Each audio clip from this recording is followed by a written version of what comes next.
तो चंद्रशेखर आजाद पर हमले के बाद मौके पर उनके समर्थक पहुंच रहे हैं। जैसा कि आप इन तस्वीरों में देख पा रहे हैं, उन्हें अस्पताल ले जाया गया है, जहां जांच के बाद उन्हें सुरक्षित बताया गया है। चंद्रशेखर की कमर से गोली छूकर निकली है और भीम आर्मी चीफ पर हमले के बाद उनके समर्थकों में रोष नजर आ रहा है। देखिए, ये आप बड़ी संख्या में उनके समर्थक अस्पताल पहुंच चुके हैं और वहीं अब कहीं ना कहीं इस मामले के बाद यूपी की कानून व्यवस्था पर सवाल भी उठ रहे हैं कि आखिर कैसे दिन दहाड़े इस तरह से ताबड़तोड़ गोलियां एक राजनेता पर चला दी जाती हैं। और ये अब देखिए, गाड़ी की तस्वीरें भी लगातार हम आपको दिखा रहे हैं। चंद्रशेखर आजाद इसी गाड़ी में सवार थे जिस वक्त उन पर ये हमला हुआ, जानलेवा हमला किया गया है। देवबंद में ये जानलेवा हमला उन पर किया गया है और देवबंद में किसी समर्थक के घर 13वीं संस्कार में वे गए थे और बताया जा रहा है कि कार सवार बदमाशों ने उन पर गोलियां चलाई हैं। गाड़ी पर हरियाणा की नंबर प्लेट थी और इस हमले में चंद्रशेखर की कार में भी गोलियां लगी हैं, जिसकी तस्वीरें लगातार हम आपको दिखा रहे हैं। इस हमले के बाद जिस तरह से देखिए गोलियां ताबड़तोड़ चलाई गई, कार के जो शीशे थे वो टूट गए। बताया जा रहा है कि इस हमले में बाल बचे हैं। अस्पताल में इस वक्त वो हैं जहां पर उनका इलाज चल रहा है, लेकिन जान उनकी बच गई है। लेकिन जो ये पूरी घटना सामने आई है, जिस तरह से डिटेल्स सामने आ रही हैं, ये तो साफ है कि उनकी जान लेने के मकसद से ही ये हमला हुआ है, क्योंकि ताबड़तोड़ फायरिंग उनकी गाड़ी पर की गई है, जिसमें से एक गोली उनके कमर के पास से छूते हुए निकली है, जिसकी वजह से उन्हें घाव आए हैं, चोट आई है, जिसका इलाज अब अस्पताल में चल रहा है। और आपको बता दें, एसएसपी की तरफ से बयान आ गया है कि कार में आए थे हमलावर। चंद्रशेखर पर हमले को लेकर पुलिस का बयान आया है। पुलिस का ये कहना है कि कार में ही थे हमलावर, यानी कि उनकी कार के साथ साथ वो कार चल रही होगी और उस कार से उन्होंने ताबड़तोड़ फायरिंग हमलावरों ने शुरू कर दी और बाल इस हमले में चंद्रशेखर की जान बची है। चंद्रशेखर पर हमले को लेकर पुलिस का भी बयान अब सामने आ गया है। एसएसपी ने कहा है कि एक कार में हमलावर आए थे, यानी कि उनकी मूवमेंट के बारे में, वो किस वक्त कहां से गुजरेंगे, हमलावरों को इसकी जानकारी थी और प्लानिंग के तहत इस हमले को अंजाम दिया गया है। देखिए, ये तस्वीर भी आप देखिए, कैसे कार की सीट पर ये गोली का निशान आप देख सकते हैं।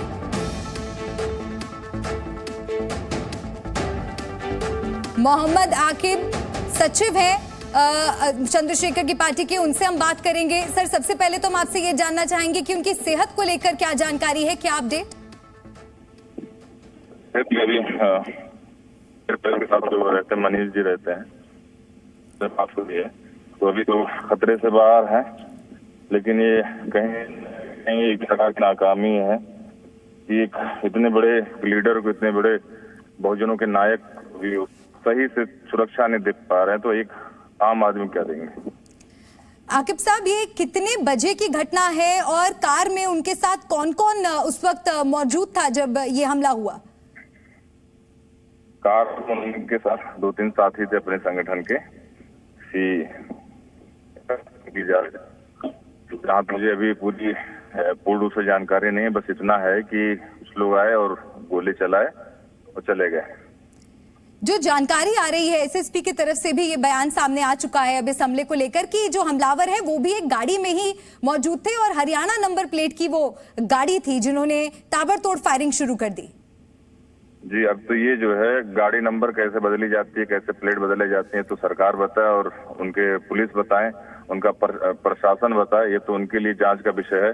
हम तो बस इतना कहना चाहते हैं कि हम लोग इस लोकतंत्र में, इस सरकार में अपेक्षा करते हैं योगी जी से कि कम से कम सुरक्षित माहौल करें। जब इतने बड़े नेता, इतने बड़े शख्सियत को सुरक्षा नहीं दे पा रहे हैं, तो आम जनता का क्या हाल होगा। क्या सुरक्षा मांगी गई थी? सुरक्षा हम लोग कई दिनों से जो है ट्विटर के माध्यम से, विज्ञापन के माध्यम से, प्लस उन्हें अपना एक कम से कम 1 महीना पहले सुरक्षा के लिए मांग की थी, लेकिन अभी सरकार ने उस पर कुछ जवाब दे।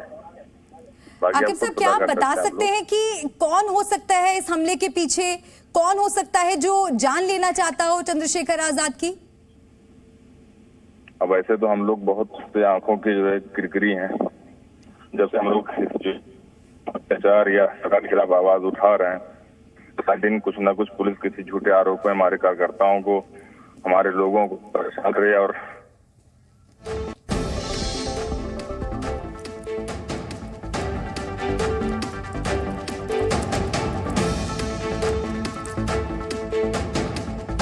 घर में आए थे हमलावर। एसएसपी की तरफ से ये बयान आया है, आधे घंटे पहले फायरिंग हुई है, यानी कि शाम के वक्त फायरिंग हुई है। चंद्रशेखर पर हमले को लेकर पुलिस का बयान अब सामने आ चुका है, लेकिन सवाल उठ रहे हैं कानून व्यवस्था पर कि इस तरह से कैसे ताबड़तोड़ फायरिंग हो जाती है एक नेता की कार पर। कंवर सिंह वालिया भी हमारे साथ जुड़ गए हैं, उनसे भी हम बातचीत करते हैं। आपसे भी हम ये समझना चाहेंगे कि इस हादसे के बाद अभी पुलिस की तरफ से क्या आश्वासन आपको दिया गया है?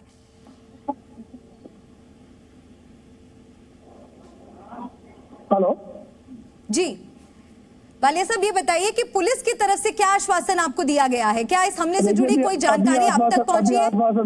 अभी आश्वासन कुछ नहीं दिया गया। सिर्फ कप्तान साहब का ही बयान आया कि हमलावर जो है गाड़ी में सवार थे।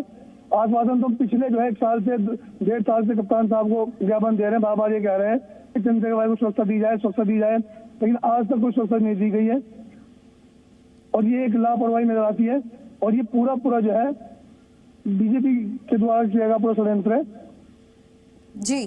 जी शुक्रिया हमसे बातचीत करने के लिए। और बलराम पांडे जी मीडिया संवाददाता जुड़ गए हैं ज्यादा जानकारी के साथ। बलराम, और क्या कुछ डिटेल्स अब तक सामने आ चुकी है? क्योंकि पुलिस की तरफ से औपचारिक तौर पर सिर्फ यही बताया गया है कि हमलावर गाड़ी में सवार थे।